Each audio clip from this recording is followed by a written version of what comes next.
G'day and welcome to the Outer East GameFace Footy Show live here at GameFace HQ in Studio 1. I am joined on this wonderful panel by the coach over there and Matty Footy right here. How are you, boys? I'm fantastic. We've got 4 cameras happening today. I'm not quite sure which one to look at, but choose anyway. one, pick one, choose one, mate. You look great either way. Matt, you look great all the time, mate. I know, Rob. And you've gained a new friend there on your face, mate. You just doing a bit of sculpting, or caterpillar just crawled out of the garden and on my face. Someone asked me the other day, what age do you start looking really old when you have a 2 or 3 day growth? And I said, well, just look at me. You'd know, coach. All right, some top stories from the weekend. The match of the round, Wanted defeated Berwick in a shootout. We'll speak to the coach Nick Adam of Wanted a little bit later on in the show. Cranny come from behind to defeat Beaconsfield. A tough day out as Pakenham smack Emerald, Mount Evelyn Pants, Warburton, Millgrove, and some injuries brought to you by Body First Health Group. I'm going to go to you, Matty. Have you heard anything injury-wise? Yeah, just a couple of injuries from the 2 games up. I was at it on the weekend. Shannon Cool from Monbulk went down the race about halfway through the 3rd quarter. I think it was an ankle as he was wandering off there. And Josh James yesterday for Wanted about 3 minutes into the 1st quarter did his hamstring. Yeah, so bad one? Yeah, we saw him prop and grab it. It's too hard. AFL players will probably know more about it. Josh probably felt a grab, thought it might have been cramp, tried to run again, it didn't work. Yeah. The thing was it threw controversy in the box because he changed jumpers with Tom Molino, had his jumper ripped. So for a while we thought he was running back out there with a torn hamstring. But that's the beauty of local footy, isn't it, Coach? There's not that many number 4s lying around that you can just chuck another one on. You had to swap with someone else. I noticed that there was a few players cramping up towards the end there. It was a pretty hot day. Sounds like it was 25 degrees. A bit of a hard slog, that game. Boys, the match of the round, you were both there, Matty. You were calling it, and I know, Coach, you were wandering around listening to the crowd and then getting amongst the people. Which is what I do. Which is what he's a man of the people. Wanted defeated Berwick 22-9, 141 to 19-17, 131. Look at those goals. Boys, I'm going to hand it over to you. Talk to me about this game. It must have been a day out. Well, I have to be honest, when I arrived there, I thought, gee, this is going to be a hot, stifling day, because I did some netball. It was very country footy, wasn't it, too, with the outfield all brown. Good grass coverage, but brown and no consistent sort of... I don't know that much about grass, Coach, but there wasn't one type of Coach grass. Does. Listen, Matty, don't you be laying it on the hills grounds, mate, okay? Well, I, as you said, I spent 10 years in the hills.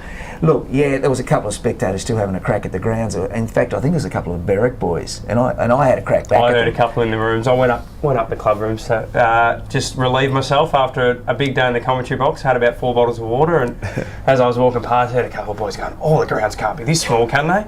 Yeah, well, they weren't just knocking the grounds. At 3/4 time, they were saying, "Oh, look, they brought in a special grass, so it's going to make it harder for us to win." And I just looked at them and said, "Come on, boys, get off your high horse. Get off your high horse. Just make sure you know how to win." And of course, in the end, they didn't win. One thing I've got to say though, Robbo, is that this bloke here, he's tough. He called the whole game with the old-fashioned piece of tissue stuck up the nose. Oh, really? Yeah, but I walked over to him. He looked like he'd been smacked by the full forward. Blood rule. Co-commentator's a Gembrook cockatoo, just stalwart, and I just kept mentioning that King Lake had knocked him off, which we'll talk about later on, and he clocked me one at half time. So the 3rd quarter might sound a bit different if you watch it back. I'll be a bit more nasally. No, I've got a cold and blew my nose a bit too hard, Coach. But you did. That's not as good a story. No, so I'm going to stick. If anyone asks me, it's the first one. But anyway, let's get back to the footy, because it was a game. Daniel Gorringe kicked 6 goals. Talk me through it. Harry Money 5-4. Couple on the full too. What's going on there? Money kicked 5-4, but he makes the most of any chance he gets. If the ball comes near, he makes the most of it. Yeah. Very inaccurate kicking, as you can see there from the score. But I don't know. The ground size, I think, really, as much as we've been talking about it, it did actually really affect them. That half-back line that was so good against Narry Warren, Arthurson, Hillard and Ash Smith, they sort of got caught in no man's land a lot. We spoke about Gorringe, Folks, who played a lot of ruck, Van Unen, the skipper, and then Clinton Johnston, who kicked 3 goals as well, who we haven't talked about as much, but he's still a big key forward. What was happening was Arthurson, initially 1st quarter, he did pretty well. They put Wettenhall, I think it was, on him, but the other backs didn't know how to define the hole. They couldn't find where the hole was on the small ground, and you might have played at Wandon, Robbo, in your time at Monbulk. It's very, very small. It's almost circular. It's quite wide, and you said, Coach, Berwick went quite wide, but what happened was their half-backs, they dropped right in front of the full forwards, the deep forwards. Midfielders were able to just run to 35, have a shot, and kick pretty straight. And then if they pushed up, they were able to get it straight to the centre and put it out in front of Gorringe, who kicked 6 straight on the Boo and showed his class. Van Unen kicked a couple, Johnson kicked 3. So I think Berwick just got caught out. They're a quality side. They still had 36 shots a goal, so they weren't outclassed. I mean, you watch the game, you get a feel when you're there. You look at the scoreline there and go, well, I don't know, but 17 points. If they'd have kicked straight, or did it feel like that Wandon had them at arm's length all day? No, not at all. No, not at all. I'd say third quarter. Yeah. Third quarter, I think Wandon, especially right near the end, it was quite close. And then John Ladner, who I had him laying about 25 tackles. Nick Adam said today they had 43 tackles from their midfield. John Ladner would have laid about half of them. He got 2 goals a minute, one with a 50-metre penalty and one from the next centre bounce, ran to 50 and had a shot at goal and kicked it. So 2 goals in a minute before three-quarter time sort of gave them a bit of a buffer. And then Berwick, every time Berwick chipped in, Wandon would get one. And the game, look, it just went end-to-end, coach, didn't it? Like, there wasn't a moment where the game lulled and there was chipping it around. It just, because of the size of the ground, it was just hell for leather. It was a great game to watch. And one of the funny things, because I was standing down the end where the trees that overlaps the goalposts. Yep. And they've kicked the goal, and I think it would have been Wandon kicked the goal, and the ball got sort of stuck in the tree. The branches are right near the goalpost. Well, there's the houses there as well, isn't it? And the umpire's sort of running around like this, waiting for the ball to come down, and it wouldn't come down. Then it came down, and everybody's waiting. You know, it's if you catch it one-handed out of the tree, it's considered a mark. You've got to hand it one-handed. I reckon that's some of Harry Money's problem. And Harry, if you're watching this, I am the coach, so listen. I thought one of his problems, and some of the other players too from Berwick, might have been the size of the goalposts, because they weren't very big. No. But I remember Matthew Richardson silly, saying something that he thought the higher the goalposts, the narrower. Because of perspective, the higher something is, the longer a road is in the horizon, it looks thinner. So, by that theory, it should help them. Got a bigger target to aim at. Did Rich ever win a premiership?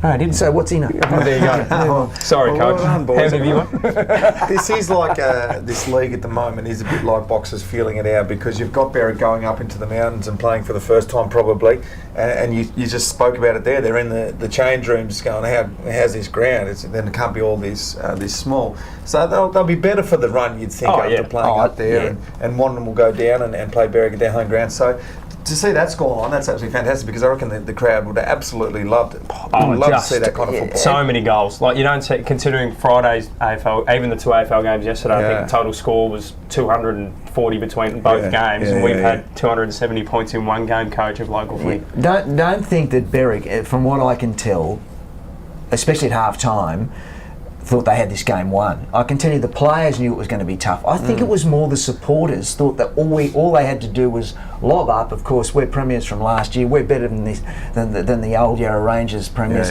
We're going to win. I don't think it was the players. I think the players knew what sort of fight they had. And I can tell you now, at half time, you can see a bit of the biffo, Robbo. Well, let's have a look at this now. A little bit of biffo. You see this a lot in football these days, don't you, Matty? It's part and parcel playing the game. You get your aggression out, but you don't see too much anymore. You don't. I don't think there was anything too serious. Jordan Andrews got a yellow card, and I think he's gone report early in the first quarter. So, and I'm not sure how it used to be in the southeast, but in the outer east now, in the old Yarra Rangers, a yellow card is a sin bin, so you cannot replace the player. Okay. But Berwick weren't at all. If anything, I think that was their best period of play. They only had 17 on the ground. They had to sort of move the ball a bit quicker. But the biffo was fine. A few blokes, Paddy Brazzesi, you chatted with him. He was trying to rough up Travis Tucker. I thought he could have picked someone else rather than the bloke who's played AFL. But and the Tuck boys like a little bit of that stuff. Yeah, too. I think it sort of riled Travis up. He gave a few more fend-offs. I found that in my football career, that if you get roughed up a little bit and singled out, it would get you a little bit more, fired up and get you a few more touches. No, I was the opposite. You smacked me once, I'm gone. You're hiding. That was it, mate. I'd hide. Didn't even have to do it to me, coach. You just threatened. It was a fantastic game, boys, and we were lucky enough to catch up with Nick Adam, the Wandon coach, after it. Coach, you did a fantastic job of interviewing here, because I've seen it, and great questions, because you could see the passion in this bloke after this game. I'm going to go straight to the video now. But while we do, make some sure true locals. Have a look in the background at a couple of true locals. Now, I love this. I really love it. We speak about grass. You can see them have a bit of a smoke behind it. Well, they didn't do anything wrong, did they? No, they could have gone over the top and ruined it, but they didn't. But I love these anyway, guys. watch it and you'll form your own opinion. I love the clothing too. This is Wandon chic at its best. Roll the tape. I had a dream that you guys might put it up to Berwick. You did more than that. How does that feel? Oh, we're really proud, and I'm really proud of the boys. We built this up a little bit. We knew we'd campaigned to get these guys in round one at home. We'd done it historically against Mount Evelyn, so we wanted the challenge. I felt that it was going to sit really well. The two premiers were going to get a crowd. Yep. The weather turned it on for us. And I felt that our brand of football was going to stack up against theirs, particularly here. And we've been chomping at the bit to get at them, so it's good. So we've been very forward half orientated. We're, I guess, aware of what our attributes are and where our attributes are on the ground as well. So we like to play fast. We don't necessarily need the cleanest ball inside forward 50 because we know we're going to get a contest. We've got Justin Van Noonen forward who, it wasn't his day goals-wise, but he's going to bring it to ground and he's going to engage a defender. Gorringe obviously played fantastic in the ruck and forward, but it's probably not just the marks he takes, it's the balls that he brings to ground, and then we have really strong small forwards that tend to get it done, whether it be forward pressure, creating stoppage, or impacting the scoreboard. The tackling. How many tackles in the match? Because it just seems like you guys didn't stop. Yeah, that's probably Yarra Valley footy. And historically, last year we saw quarters going out to 37, 38 minutes because of stoppage. We had 43 from our midfield group and 89, I think, roughly in total today, which is sort of high end. And we talked about that during the week. We're aware of their on-ball group and their strengths, and we needed to be really switched on physically to try and take that away from them, which I thought we did. I mean, in a few words, mate, it's pretty hard. I remember I asked Bomber Thompson this after he won his first flag with Geelong.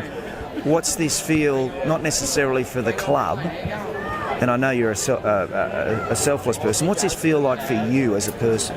Obviously, I've put in a lot of work to get to this position and love this footy club. This is the third year, but obviously the first year as senior coach.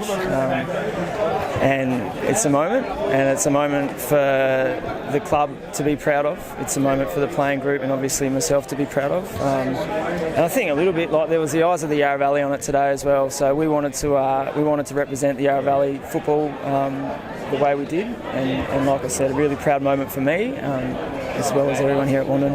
I get the feeling that a lot of the Yarra Valley clubs that have been rivals over the years were probably cheering you on today because they haven't had the greatest of first rounds. But it's funny, isn't it? It's like you would have knocked the hell out of each other over the years, but I'm pretty sure there'd be a few cheering you on today and probably having a beer or two. I don't know, possibly. I saw Jack Cole at three-quarter time having a listen, so I might, if he's still here, I'll have a beer with him and see what he says. But there's the possibility. Wandon, we're not the most liked team in the Yarra Valley, and we sort of live and die by that. We like it. So there's no doubt that we wanted to represent the Yarra Valley well, whether or not the other sides were cheering us on. They might have in the last 5 minutes, maybe. Yeah. Well, old Jack, when do you play? You play Woori, and of course that's when you'll unfurl your flag. Is that right? Yeah. So that's the week after Easter. So that'll be exciting. That's the grand final rematch. So 2 in a row in a way. We've got 2 weeks to prepare, and we know what Woori Alec bring, and we've played some ripping games of football against them over the years. So we'll need to be at our absolute best to get the chocolates then too. Well, it simmered down a little bit towards the end of the interview, but that was red hot from those blokes in the background of the stadium. I enjoyed the first 30 to 45 seconds where they're just having a discussion. This old bloke's talking to the coach. Yeah. Dropped his cigarette, picks it up. And, we're on camera, boys. And then they're calling him over, boys. It was funny. If you notice closely, they got whooshed away. I think one of the security guys, yeah, come on, move on, boys. But they hung around. I mean, it's all good fun. I thought it was beautiful. I didn't notice it until the end, obviously, because I was asking all these very serious questions about how many and you only name dropped once in there. Just Bomber Thompson. Just Bomber Thompson. That's true. I asked him that question after they won that grand final. How did it feel for him? And you know what he said? He looked at me and he went, "Are you coach?" I said, "Yeah, Bomber." And he went, "I'm really feeling weird at the moment." That's what you try and do in interviews, Robbo. You've done a lot of them yourself. You want something different. You've got to try and get what they feel like, not just the regular line. The forwards played well and the back line, Well, if you want something different, you head out to Wandon and watch a game of football, especially in the middle of winter when they get those the fires. I can't wait to go back. Yeah, absolutely. I think Absolutely brilliant. Well done. Let's move on to Cranbourne versus Beaconsfield. I'm going to let you boys talk about this one. Coach, you were at this game. I was at this game. I was at Casey Field's number 2, I'm pretty sure it was. And funnily enough, I was talking to them about this, and all the players prefer to play on that number 2 ground as opposed to number 1 ground because they reckon the number 1 ground's too soft and it's too lush. And you can't really get your speed up. But look, Beaconsfield, after the first quarter, I think there were 5 goals up at one stage. They looked like they were going to win this game quite easily. I was sort of a few people rolling their eyes thinking, here we go. Well, everything that was said about Cranny is coming true. Of course, they've lost 4 or 5 great players, and none other than the big Mark Holt, the superstars, kicked over 1,000 goals. He's gone, plus another couple of players. So they haven't been given much of a show this year. But I can tell you, talking to them after the game, it was almost like a stick, up you sort of message to the rest of the competition. Right. That we're here to play. Well, they got their backs to the wall, and we were lucky enough. You're the man out there getting all the interviews. You were lucky enough to catch up with the coach of Cranbourne, Steve O'Brien. Let's throw to that footage now. With me, I've got Steve O'Brien, the coach of the Cranbourne Footy Club. A very happy Steve O'Brien, aren't you? Yeah, very nervous early, mate. Geez, they were sharp early, Beaky. They really jumped us, and we weren't able to execute our plans, but full credit to the boys. We addressed it at quarter time and really turned it around after that. Now, rather inspiring speech. I mean, I was inspired. I got the goosebumps on the back of my neck after the match. I didn't see the pre-match speech. You talked about resilience, determination. Is that what got you over the line in the end? Because you did not look good in that first quarter. Yeah, look, it's what makes this club great. I've been coaching senior footy for 21 years now, and this is the most resilient bunch of boys I've ever been involved with, and geez, it helps us. Geez, you lost some, haven't you? You've lost a few. That's obviously behind you now. You've got a young bunch of fellas in there, but then you did lose a superstar, so it's pretty hard to replace a superstar, isn't it? Oh, you can't replace a Mark Holt. It's as simple as that. But look, we knew the fallout had the things turned out the way they have with us going to Outer Yarra. So we were able to plan for it, and not ideal. We wouldn't have liked to have lost as many as we did, but there comes a point where you just got to say it is what it is and you've got to move on. We did that pretty early in the piece. We went to work. We restructured our pre-season training and sort of made it more about the education than the next layer. And so far it's held up. Good stuff, Coach. Pretty happy? Yeah, he was happy. One thing I did notice, and you heard it in the interview, it was their style of football. They all talk about their style. They want to make a mark on the way they play and forget everyone else. And I think Cranny, they might have surprised in round 1, but there'll be a few more surprises left in them, mate. Good stuff. Well done, Coach. Div 1 results. Others, Pakenham 14-12-96 defeat Emerald 2-5-17, and Mount Evelyn 17-21-123. Some big scores. Defeated Warby only the 5-9-39. Matty, you can go through the upsets in Div 2. Yeah, of course. It was Powertown 16-9-105 defeated Yarra Junction 12-10-85 or 12-10-82. Sorry, in what would have been a massive day for the Demons because 100-year anniversary as the club, 30 years since they won their only senior premiership, 89. They were celebrating that along with their 2009 A-grade netball premiership, playing their local rivals. So a massive day, and of course Yarra Junction, the reigning premiers. So Powertown have thrown the gauntlet out there to everyone else.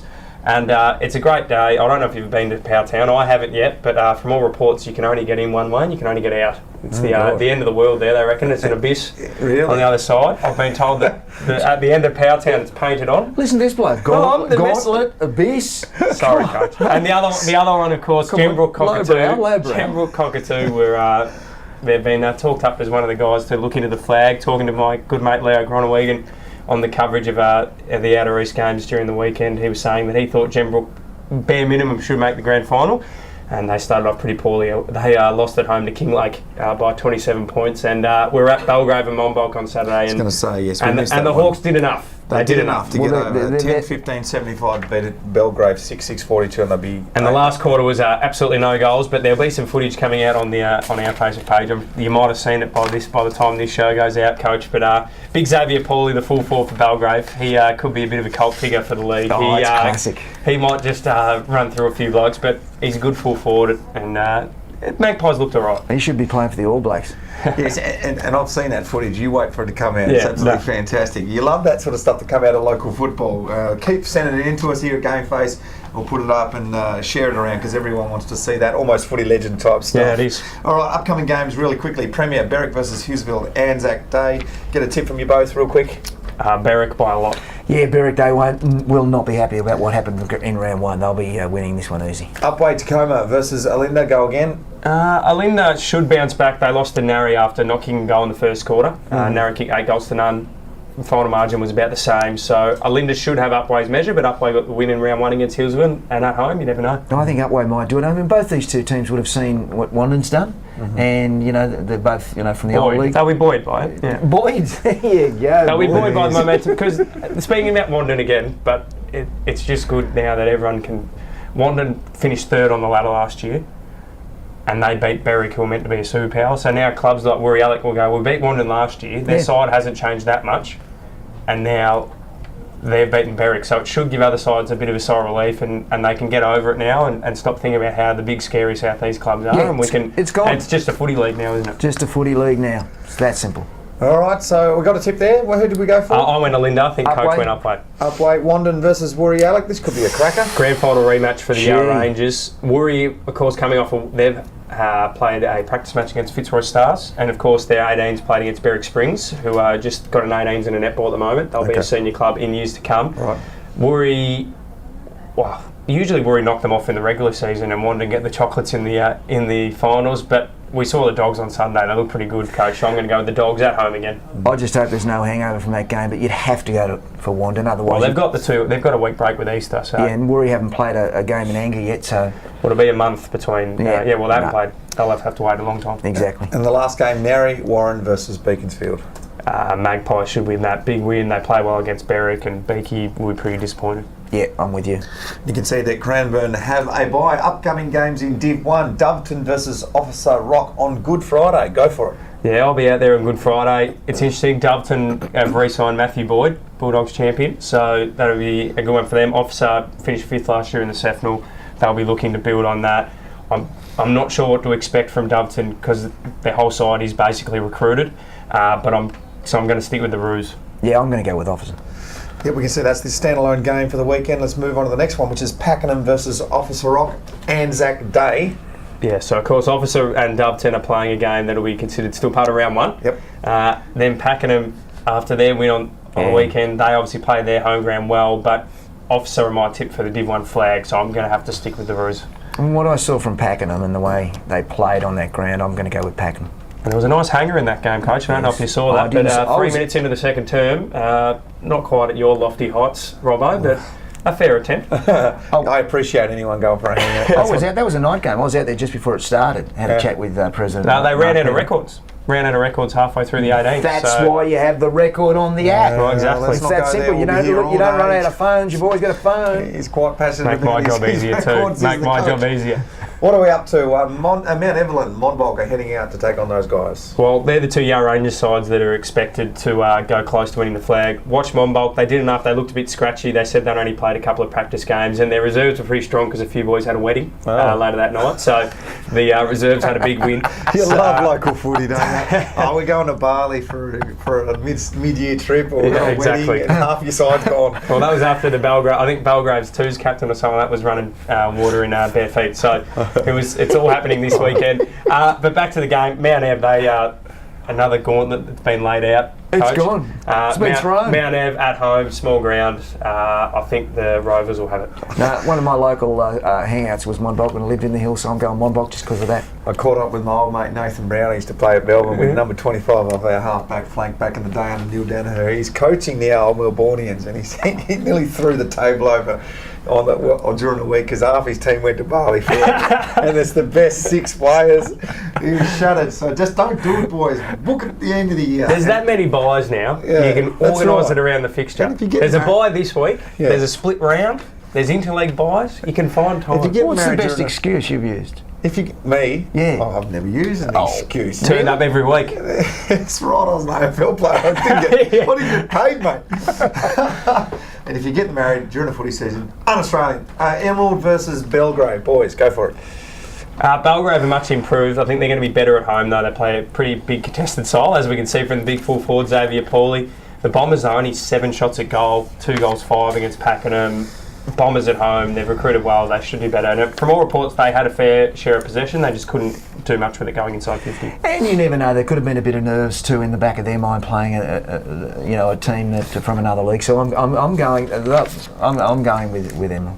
Warburton Millgrove versus Doveton. Real quick, boys, we've got to rip through that long show. Doveton, Warby won't make finals, Doveton will be up there. Doveton. Let's go one-word answers for upcoming game Div 2. We're not to talk them down at all, but we are running out of time. We're getting wound up. Kinglake versus Yay, Anzac Day game. Kinglake, Yay got absolutely pumped this weekend, and Kinglake beat Gembrook, so Kinglake. All right, Alexander versus Thornton Newton. Thornton are much improved, but Alex should still have their measure. I'll go Thornton.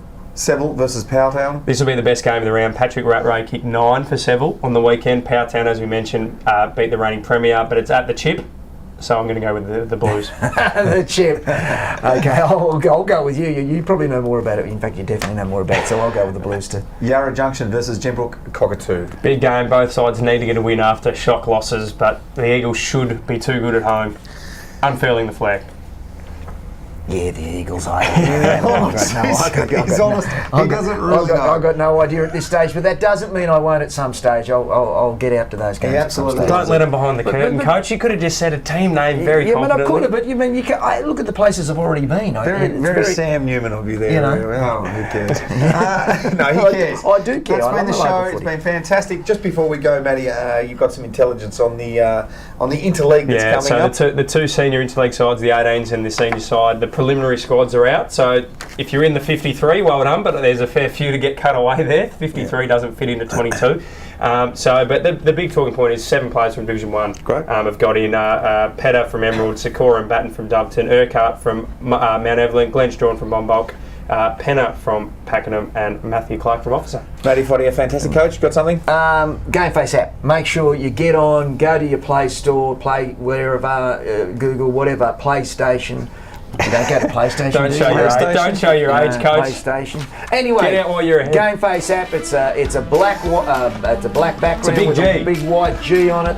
Go to that. You don't need paper. You don't need paper at all. That has been the GameFace Footy Show for the Outer East boys. You've been fantastic. Thanks to our wonderful sponsors. We'll see you again next week with some more information on the Outer East. Bye.